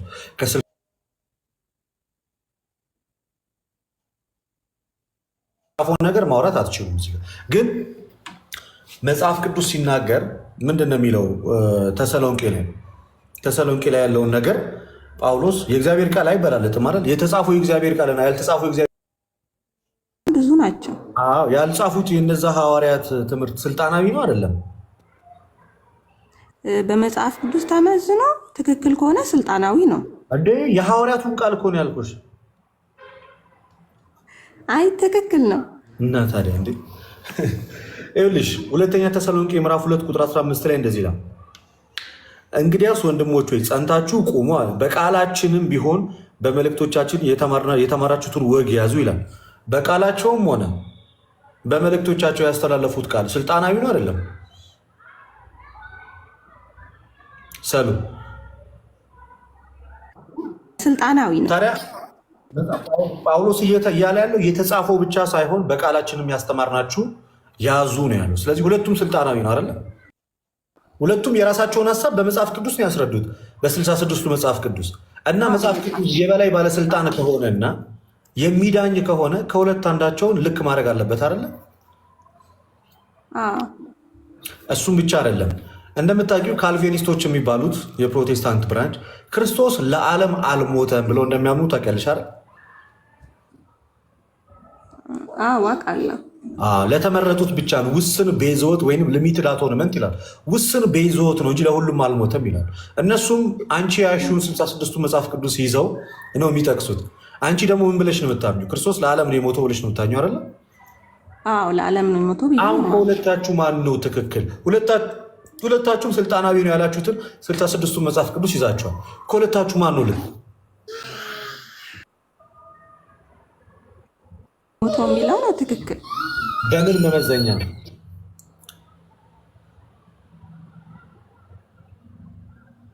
የሁለታችንም መመዘኛ መጽሐፍ ቅዱስ ነው። ግን እንደኔ ክርስቶስ ለዓለም ነው የሞተው ነው ትክክል። አንቺ አየሽ፣ ኤግዛክት እንደኔ ያልሽ አየሻል። መጽሐፍ ቅዱስ ብቻ የሚለው ትምህርት የኔ ሀሳብ ብቻ ነው እንጂ የመጽሐፍ ቅዱሱን ሀሳብ ስልጣናዊ አታደርጉትም። ለዛ ነው እኮ እነዛም የኔ ነው ልክ ይላሉ፣ አንቺም የኔ ነው ልክ ትላላችሁ። እንደ ራሳችሁ ሁለታችሁም ልክ ናችሁ፣ እንደ ራሳችሁ። እንደ መጽሐፍ ቅዱሱ ሀሳብ ግን እንዳኝ ካላችሁ ከሁለት አንዳችሁ ነው ልክ የምትሆኑት። አንቺም ልክ ነኝ ያለሽ እሱም ልክ ነኝ ይላል። የያዛችሁት ተመሳሳይ መጽሐፍ ቅዱስ ነው። ያ አንዱ የያዛችሁት ተመሳሳይ መጽሐፍ ቅዱስ አልዳኛችሁ። ግን ደግሞ መጽሐፍ ቅዱስ ብቻ በሚለው ትምህርታችሁ ደግሞ መጽሐፍ ቅዱስ የበላይ ባለስልጣን ነው ትላላችሁ። የበላይ ባለስልጣን ከሆነ የግድ አንደኛውን ስህተት አድርጎ አስቆሞ አንደኛውን ልክ ነው ማስባል አለበት እንጂ ሁለታችሁም በአንድ ጥላ ውስጥ ሆናችሁ የተሳሳተ ሀሳብ ይዛችሁ በአንድ መጽሐፍ ቅዱስ መሄድ አትችሉም። ለዚህ ነው ፕሮቴስታንቲዝም ከጅምሩ ክፍልፍል ይበዛዋል። እና ደግሞ መጽሐፍ ቅዱስ ብቻ ብለው ይነሱና አንድ አይነት አስተምሮ አይደለም ያላቸው፣ የተነጣጠለ አስተምሮ ነው። ለዚህም ትምህርት መነሻ ደግሞ መጽሐፍ ቅዱስ ብቻ የሚለው ትምህርት ነው። እኛ ግን ለምሳሌ ማለት ነው እኛ ጋር ብታመጪው ይህን ጉዳይ ሁለት ሰዎች መጽሐፍ ቅዱስ ላይ የተለያየ ሀሳብ ይዘው ቢመጡ ማን ይዳኛቸዋል ይመስልሻል? ሁለቱም እኩል ሆነው ይሄዳሉ? አይሄዱም። ቤተ ክርስቲያን ትዳኛችኋለች። ከምን አንጻር? ከመጽሐፍ ቅዱሱና ከትውፊት አንጻር ቤተ ክርስቲያን ታይና አይ ትክክለኛው ትምህርት ይሄ ነው፣ ያኛው ቤተክርስቲያን ትክክለኛ ትምህርት ይሄ ነው፣ የእግዚአብሔር ቃል የተላለፈው ሐዋርያትም የሰበኩት ከሐዋርያትም በኋላ የተነሱ የቤተክርስቲያን አባቶች ያስተማሩት ትክክለኛው ትምህርት ይሄ ነው ብላ ትወስናለች። አልቀበልም ያለው ከቤተክርስቲያን ይለያል፣ ከስተቱ ከተመለሰ ይቀጥላል እንጂ ይሄኛው ለዓለም ብቻ ነው የሞተው እያለ ለዓለም ሁሉ ነው የሞተው እያለ ይሄኛው ደግሞ ለተመረጡት ብቻ ነው የሞተው እያለ ተግበስብሶ አንድ ላይ መቀጠል አይቻልም። ቤተክርስቲያን ትዳኛለች። ለምን? የመጽሐፍ ቅዱስ ባለቤት ቤተክርስቲያን ስለሆነች፣ መጽሐፉን የሰጠችን ቤተክርስቲያን ስለሆነች፣ ቃሉ መጀመሪያ ትምህርቱ ያለው እሷ ጋር ስለሆነ ስልጣናዊ ናት። ስለዚህ ምን ታደርጋለች? መጽሐፍ ቅዱስ ላይ የተለያየ ሀሳብ ይዞ የመጡትን ሰዎች ዳኝታ ትለያቸዋለች ማለት ነው። ልክ በታሪክ ውስጥ ለምሳሌ አሪዮስ ሲነሳ ጥቅስ ጠቅሷል እኮ መጽሐፍ ቅዱስ ላይ ጥቅስ ጠቅሷል በደንብ። እና ታዲያ ማነው ግን ልክ እንዳልሆነ ዲሳይድ ያደረገው? ቤተክርስቲያን አይደለች? ቤተክርስቲያን በቃ ይሽ ዳትስ ዋይ አንዲቷ ዩኒቨርሳሏ ቸርች ናት አልቲሜት አውቶሪቲ ያላት ዲሳይድ ለማድረግ። እንደዛማ ካልሆነ ሁሉም በየራሱ ሀሳብ ነው የሚሄደው። ምክንያቱም በየግሉ ያገኛል መጽሐፍ ቅዱስን ያነባል፣ እንደራሱ ይሄዳል፣ ያነባል፣ እንደራሱ ይሄዳል። በአንድ ማዕቀፍ ውስጥ በአንዲት ቤተክርስቲያን ውስጥ ግን ያለ ሰው አንብቦ ሀሳቡ ከቀደሙት ሐዋርያት ትምህርት ጋር ከተለየ ቤተክርስቲያን ትመዝነውና ወይ ይስተካከላል ወይ ይወጣል። አሪዮስ ቤተክርስቲያን ትምህርት ተመዝኖ ወጥቷል። ጥቅስ ያመጣው ከመጽሐፍ ቅዱስ ነበር። ንስጥሮስ ጥቅስ ያመጣው ከመጽሐፍ ቅዱስ ነበረ። ቤተክርስቲያን ግን ባለስልጣን ስለሆነች ቃሉ የእሷ ስለሆነ ይሄ ነው ልክ ብላ ዲሳይድ እያደረገች ትቀጥላለች። መጽሐፍ ቅዱስ ብቻ የሚለው ትምህርት ከፋፋይ ትምህርት ነው እንጂ አንድነትን የሚያመጣ አይደለም። ስውት ነው፣ በታሪክ ውስጥም አይታወቅም። መጽሐፍ ቅዱሱ ራሱ እኔ ብቻ ነኝ ራሱ አላለም። በቃላችንም በመልእክቶቻችን ያዙ ነው የሚለው። አደገኛ ትምህርት ነው፣ በጣም ከፋፋይ ትምህርት ነው መጽሐፍ ቅዱስ ብቻ። ሰውን ወደ በጣም የማይሆን ስህተት ውስጥ የሚመራ አንድ ጴንጤ መጥቶም ሊመልስልሽ አይችልም። ሁለት የተለያየ ሀሳብ ቢኖራችሁ ማን የሚዳኛችሁ ብትያቸው ቃሉ ማን እንዳኛ ቃሉ አሁን ጠራውሽ አንቺ አንድ ካልቪኒስት ባስገባ ሰላም እዚህ ጋር ለተመረጡት ነው የሞተው ብል ማን ነው ልክ አንተ ወይንስ ቃሉ ኦኬ እሺ አንቺንም መጣና ማን ነው ልክ ቃሉ መቼ ዳኛችሁ እዚሁ ጋር ሆናችሁ እሱ ለዓለም ብቻ ይላል ለዓለም ሁሉ ይላል አንቺ ደግሞ ለተመረጡት ብቻ ብትይ አይዳኛችሁ መጽሐፍ ቅዱስ አይ በቃ እንደየአረዳዳችን እንቀጥላለን በቃ የየራሳችንን እይታ ይዘን እንቀጥላለን ብለው ነው የሚሄዱት እንጂ መጽሐፍ ቅዱስ ብቻ የሚለው ትምህርት ፕሮቴስታንትን ዳኝቱ አንተ ልክ ነህ አንተ ስተት ነህ ሲላቸው አይተናነቅም። ባይሆን በተቃራኒው የኔ ሐሳብ ልክ ነው ወደሚል ነው። አሁን አንቺ የኔ ነው ልክ አልሽ፣ እሱም የኔ ነው ልክ ይላል ይመጣና አይ አንተ ነህ የሚል አካል የለም እዛ ጋር። አይ ሰላም ናት ልክ አንተ አይደለህም የሚል አካል የለም። በቃ የየራሱን ይዞ ነው የሚቀጥለው። አሪዮስና ንስጥሮስ መድረክ ላይ ሲቀርቡ የአሪዮስ ሐሳብ ስህተት ነው፣ ትክክለኛው የቅዱስ አትናቴዎስ ሐሳብ ነው ብላ ቤተክርስቲያን ዲሳይድ አደረገች። የእምነት መግለጫ ጭራሽ ሰጠች። አንድ አምላክ በሚሆን በእግዚአብሔር አብ እናምናለን፣ ሰማይና ምድርን በፈጠረ የሚታዩና የማይታዩ ዓለም ሳይፈጠር ከእርሱ ጋር በነበረ አንድ የአብ ልጅ በሚሆን በአንድ ጌታ በኢየሱስ ክርስቶስ እናምናለን። ከብርሃን የተገኘ ብርሃን፣ ከእውነተኛ አምላክ የተገኘ እውነተኛ አምላክ፣ የተወለደ እንጂ ያልተፈጠረ ብሎ እዚህ ጋር ደግሞ የእስልምናውን ትምህርት ወደ ጎን ያደርገዋል። እንዲህ እያጠራሽ ነው የምትወጣው ቤተክርስቲያን። አገኘሽኝ ሰላም? አረ በደንብ ነው ያገኘው። አይ ሲጀምር እኮ ጴንጤ ላይም ብዙ ጥያቄዎች አሉኝ፣ ገና ጠይቃለሁ በደንብ ብያለሁ። ምክንያቱም ብዙ ያልተመለሱልኝ ነገሮች አሉኝ። አንድ አለመሆናቸው ራሱ ምክንያቱ ምን እንደሆነ ማወቅ እፈልጋለሁ። የኦርቶዶክስ አንድነት በጣም ነው ደስ የሚለውና የሚያስቀናውም ማለት በቃ አግባብነት ያለው እንደ መጽሐፍ ቅዱስ ማለት ነው።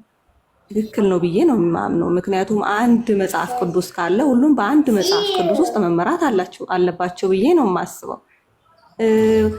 ወደ አንተ ስመጣ ግን ማለት ነው ልደትዬ፣ ስለዚህ አሁን ቤተክርስቲያንና ትውፊት ማለት ነው በመጽሐፍ ቅዱስ ነው የሚመዘኑት ወይስ ሁለቱም እኩል ናቸው? መጽሐፍ ቅዱስም ቤተክርስቲያንና ትውፊትም?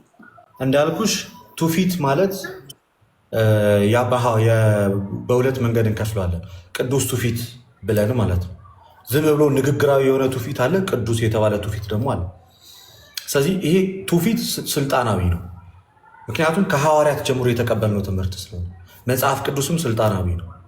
አልቲሜት ፓወር ያላት ግን ከትውፊቱም ከመጽሐፍ ቅዱሱም የመጨረሻ አልቲሜት ፓወር ያላት ግን ቤተክርስቲያን ናት። ለምንድን ነው እንደዛ ይኖራል?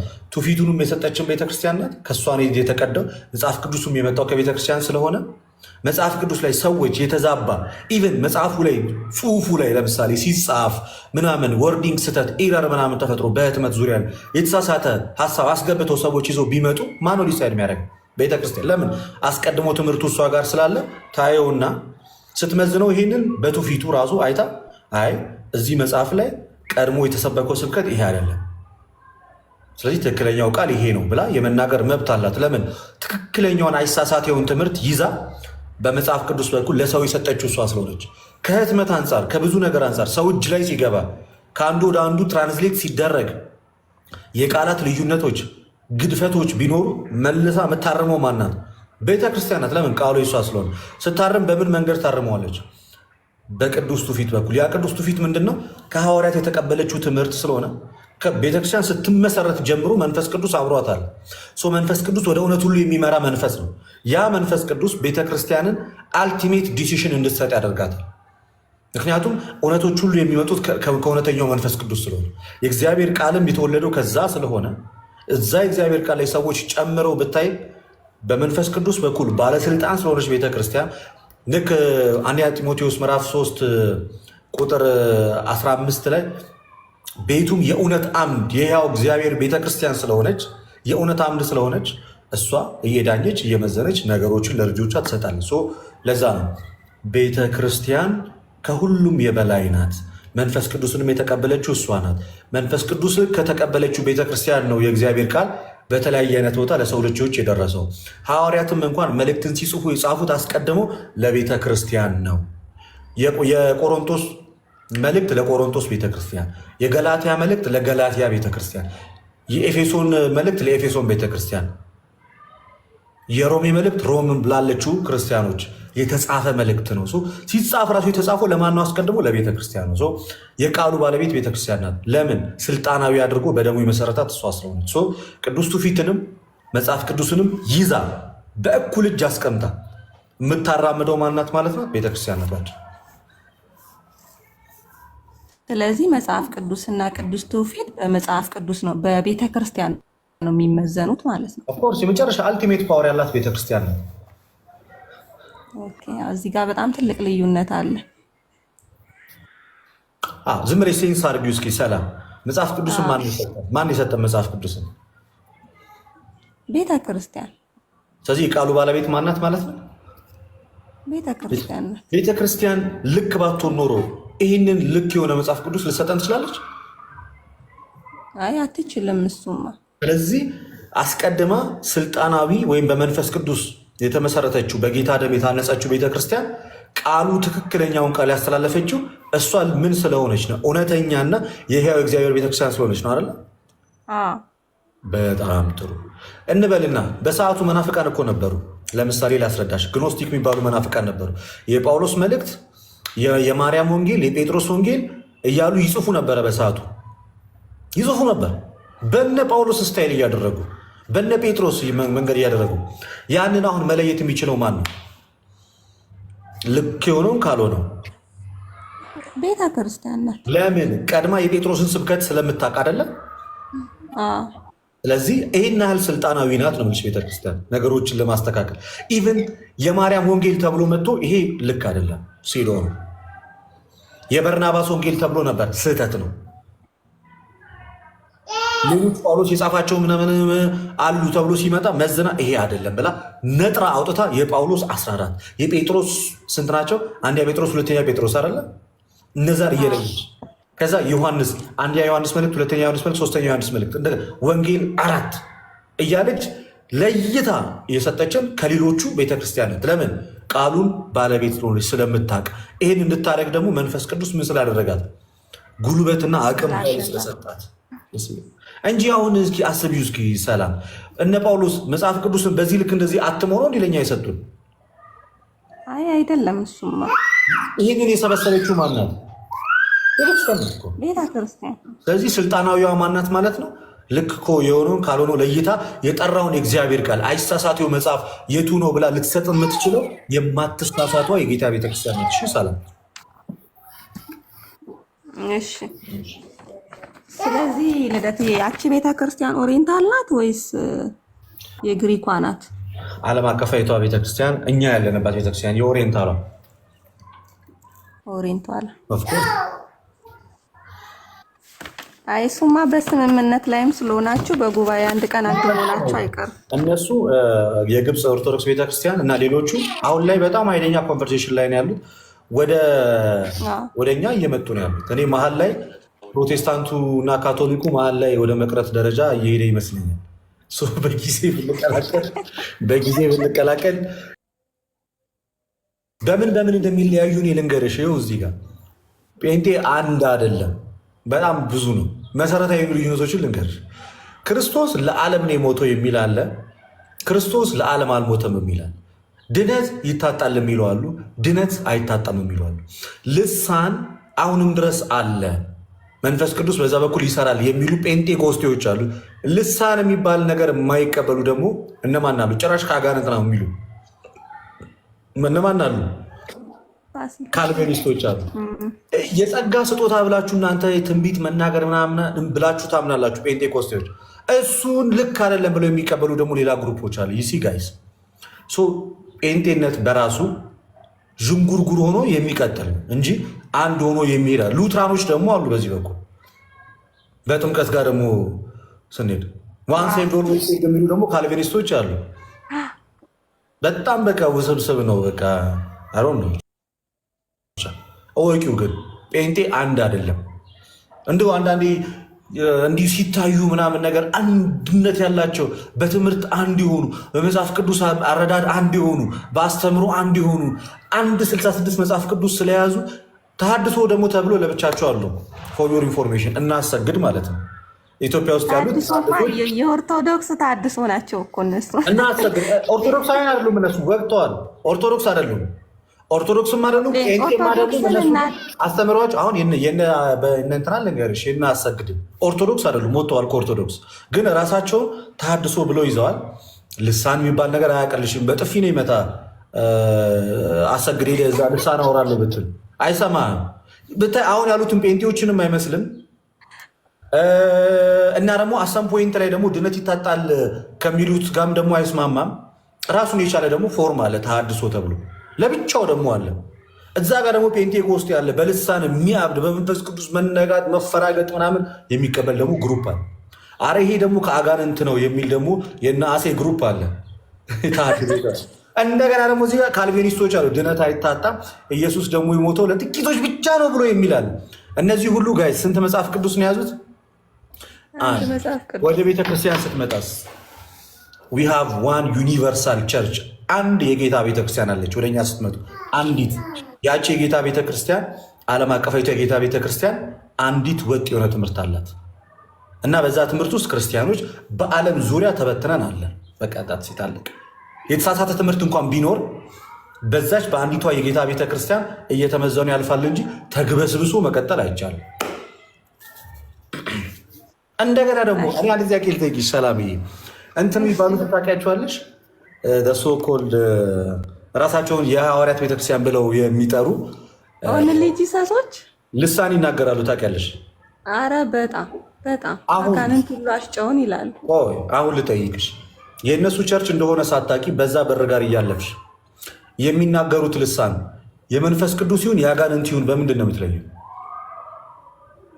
አይለይም። እሱማ አይለይም አይደለ? የመንፈስ ቅዱስ ይሄን ያህል አቅም የለውም ፕሮቴስታንቲዝም ለመለየት። ይብን የኦንሊ ጂሰሶችን ልሳን በራሱ ማለት ነው ከአጋንንት ይሁን ከመንፈስ ቅዱስ ይሁን ለመለየት አቅሙ ራሱ የለውም። በጣም ከመመሳሰሉ የተነሳ ሌላኛው ደግሞ በክርስቶስ መምጣት ልዩነት አላችሁ። ታውቂያለሽ? ይሄን በጌታ መምጣት አውቃለሁ። ትንሽ ምንድነው ብሎ የሚያምኑት ክርስቶስ ወደ ሶስቴ ወደ ምድር ይመጣል ብሎ የሚያምኑ ጴንጤዎች አሉ። አንደኛ እንነጠቃለን የሚሉ አሉ። ንጥቀት የሚባል ትምህርት አለ። በጣም የሚያስቅ ትምህርት ነው እሱ። ጌታ ድንገት ይመጣና የተወሰኑ አማኞች ምናምን ፒክ አድርጎ አየር ላይ ያቆያቸውና የሆነች ከባድ ጊዜ ስታልፍ መልሶ ድሮፕ ያደርጋቸዋል። ከዛ 1000 ዓመት የሆነ ተራራ ላይ ያስቀምጣቸውና እዛ ሲበሉ ሲጠጡ ቆይተው ከዛ ለዓለም ፍጻሜ ይመጣል። ክርስቶስን የሚያመላልሱ የጴንጤ ግሩፖች አሉ። ንጥቀት የሚባል ትምህርት ያላቸው እነሱ በጣም የሚያሳዝነው እሱ ትምህርት ላይ ምን መሰላቸው? ኢቭን ባልና ሚስት ስጋዊ ግብር እየፈጸሙ እንኳን ቢሆኑበት በዛ ሰዓት ላይ እንኳን ንጥቀት ቢኖር ከሚስት ነጥቆ ነው የሚወስደው። ነቅሎ ዶክተር ኦፕራሲዮን እያደረገ ንጥቀት ሰዓት ቢደርስ ኦፕራሲዮኑን ሳይጨርስ ይነጠቃል። ባል ኦርቶዶክስ ሚስት ጴንጤ ብትሆንና እንደ አጋጣሚ ግንኙነት እያደረጉ ቢሆን ተለያይተው ሚስት ትወስናል። እንደዛ ነው ትምህርቱ። ይሄን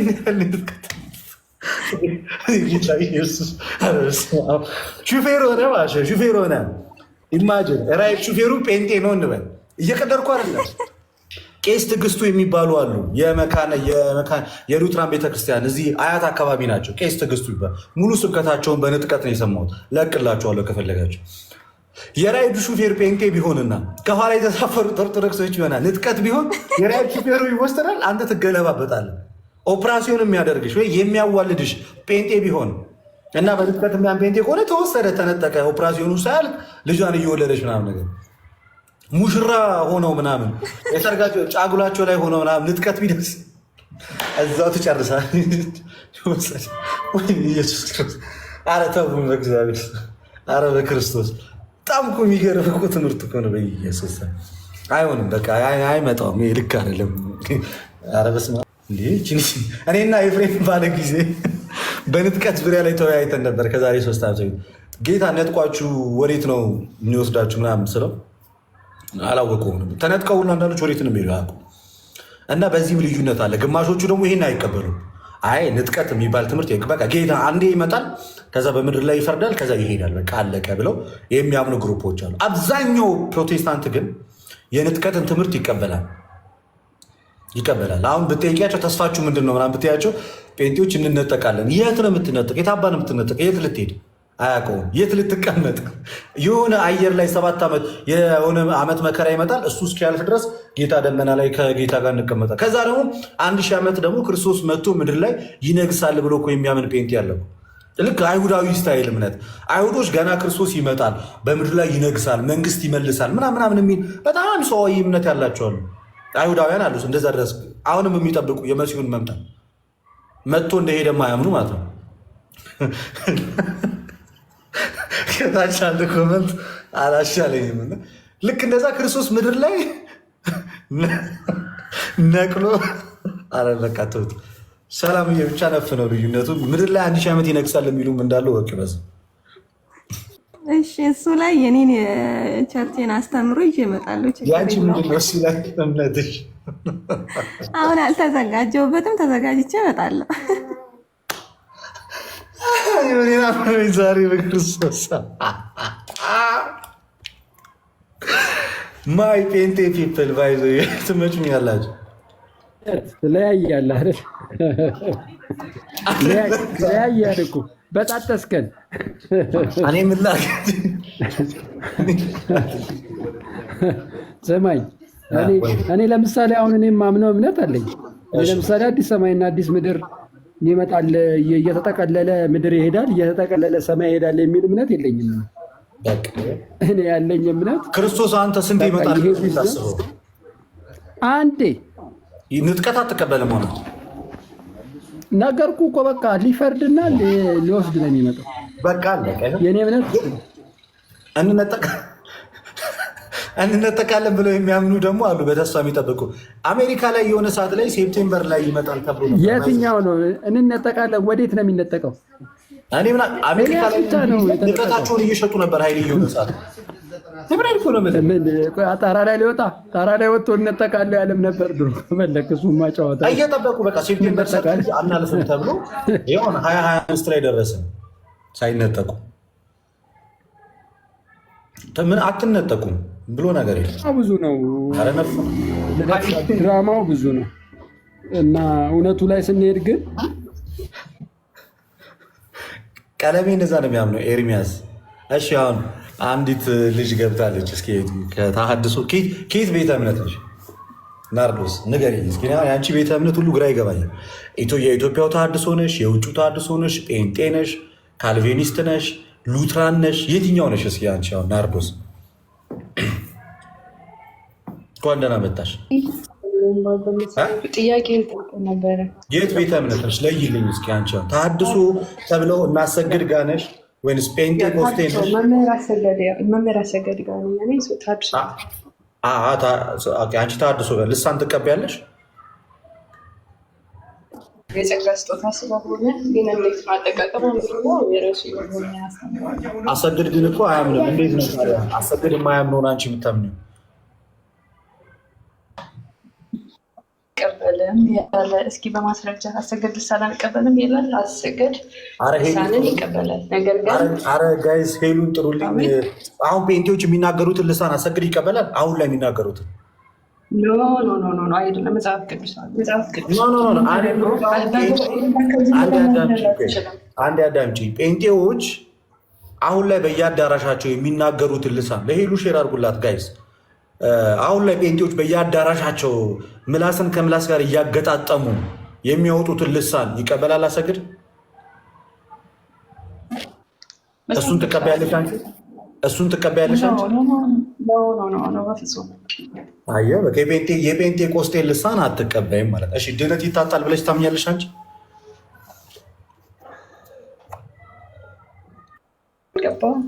ድህነት ይታጣል ብለሽ ታምኛለሽ አንቺ? እኮ ድህነት የሚያጣው እኮ ሰው ድኛለሁ ብሎ ኃጢአት ሲሰራ ነው አይደለ? ይታጣል ብለሽ ታምኛለሽ ወይ ነው አንቺ? አይታጣም ብሎ የሚያምን ወንጌል አማኝ ነኝ የሚል እንዳለ ታውቂያለሽ?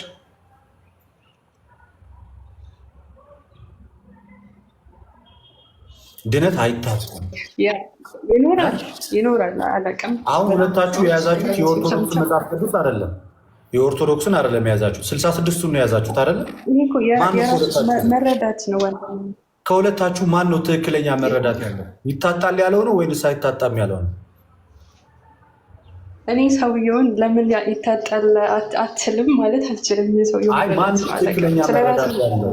ትክክለኛ መረዳት ያለው ትክክለኛ እግዚአብሔር ቃል መረዳት እኮ ስለ ራሴ ሳወራ ግን መጽሐፍ ቅዱስን አንቺ የእግዚአብሔር ቃልን ይዘሽ ነገ ቃሉ ትክክል ይሁን አይሁን የሚለውን መለየት አትችይም እኮ። ድነት ይታጣል ብዬ ነው የማምነው። ለዛ እኮ ነው አሁን የራሴን መረዳት ስናገር። ድነት አይታጣም። አንቺ ድነት ይታጣል ብለሽ ያገኘሽው ከምኑ ነው? ከመጽሐፍ ቅዱሱ። የሰው ልጅ ንስሐ መግባት አለበት። ክርስቶስን ተቀብሎ ገብቶኛል። አሁን አንቺ መጽሐፍ ቅዱስን ስታነቢ ድህነት ይታጣል ብሎ ነገረሽ አይደለም? ሳይሆን የሰው ሰው እንደሚገባ መኖር አለበት፣ እንደ ክርስቲያን መኖር አለበት። ካልሆነ ግን ድህነቱን ግን ያጣል ብሎ ነገረች መጽሐፍ አይደለም? ያ ባይዘወይ በጣም እኔ ከምን አንጻር መሰለ ሰዎች በኃጢአት ምክንያት ነው አይደለ ከእግዚአብሔር ጋር የተጣሉት። አንዴ ገብቶኛል። አይ ልጠይቅሽ አንዴ ተረጋጊ። አሁን አንቺ ስታነቢው ድህነት ሰው በኃጢአት ከወደቀ እና በንስሐ ካልተመለሰ ድህነት እንደሚታጣ ተረዳሽ አይደለም? ኦፍኮርስ ያ ኃጢአት ስለሆነ ምንም ኃጢአት ቢሰራም ባይሰራም ድህነት ግን አይታጣም ብለው ደግሞ የሚያምኑ አንቺ የያሽውን 66 መጽሐፍ ቅዱስ ደግሞ የሚይዙ ደግሞ አሉ። ከሁለታችሁ ትክክለኛ የእግዚአብሔር ቃል መገለጥ ያለው ማጋ ነው? እኔ መጽሐፍ ቅዱሴን ሳነብ ያገኘሁት ሰዎች ንስሐ መግባት እንዳለባቸው ድህነት ይታጣል ብለው የሚያምኑትን ሰዎች አልቀበልም በራሴ። ስለዚህ ማለት አልችልም። ስለዚህ እነዛ ሰዎች ትክክለኛ የእግዚአብሔር ድህነት አይታጣም ብለው የሚናገሩ ሰዎች እንደ እግዚአብሔር ቃል መሰረት ትክክለኛ የእግዚአብሔር ቃል መረዳት አላቸው?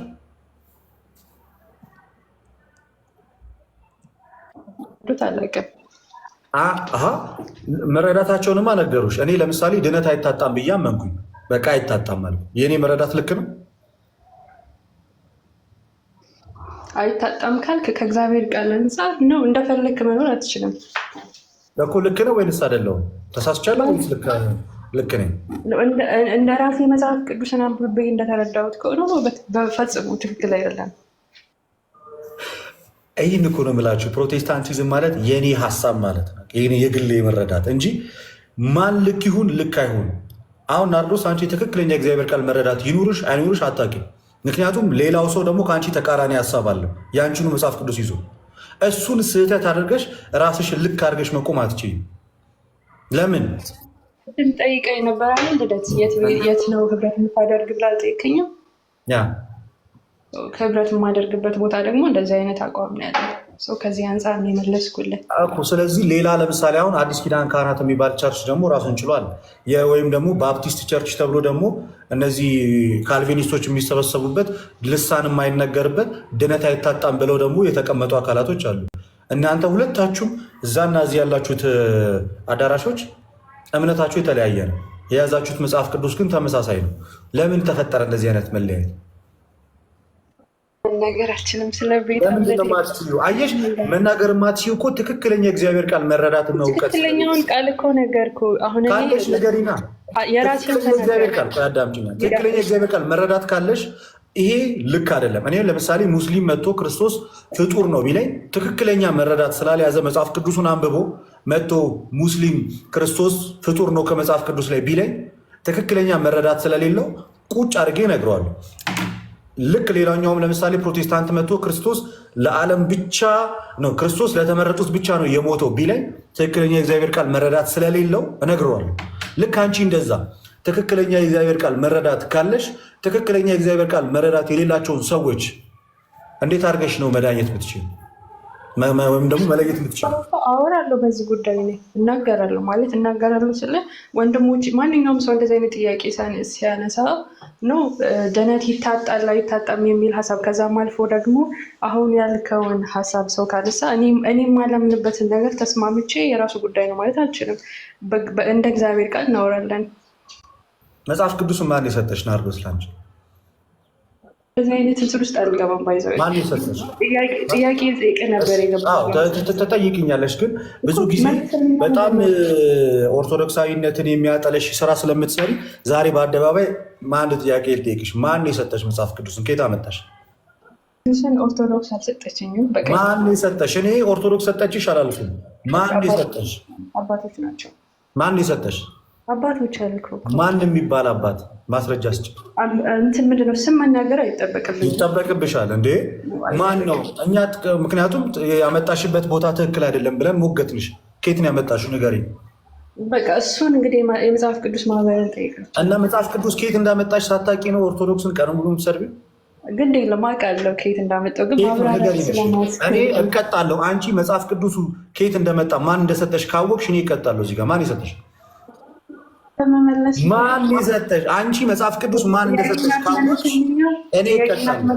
ንገሪኝ፣ ማን የሰጠሽ መጽሐፍ ቅዱስ?